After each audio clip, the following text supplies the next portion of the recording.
पुरुषोत्तम मास. पुरुषोत्तम मास संपला असं म्हणायचं नाही. कारण जे खरं शुभ असते ते कॅलेंडरच्या पानाबरोबर संपत नसते. गणितात एक संकल्पना आहे. Limits of x tends to infinity. संख्या वाढतच जाते, शेवट नसतो.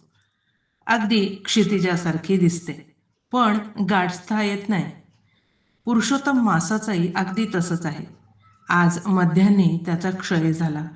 पंचांग म्हणेल मास संपला, पण भक्तिभावाला पंचांग नसते.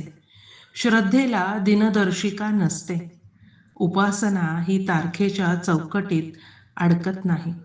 या महिन्यात आपण जप केला, वाचन केलं, दान केलं, कोणाला मदतीचा हात दिला, कोणाचं मन दुखावू नये म्हणून स्वतःला आवरलं, ईश्वराचं स्मरण केलं.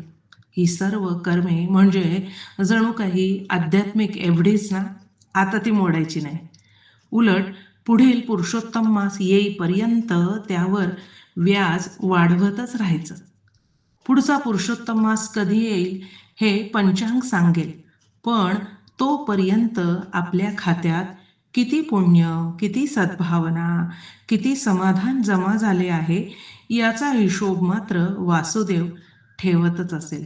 म्हणून आज एवढीच प्रार्थना, तुम्हाला अक्षय सुख लाभो, अक्षय समाधान लाभो, मनातला दिवा अखंड तेवत राहो, आणि सर्वात महत्त्वाचं म्हणजे तुम्ही सर्वजण अखंड नामात राहावं. आणि पुढचा पुरुषोत्तम मास येईपर्यंत असं संचित निर्माण करूया की प्रत्येक सत्कर्माकडे पाहून श्री वासुदेव हसत हसत फक्त एकच शब्द उच्चारेल, तथास्तु.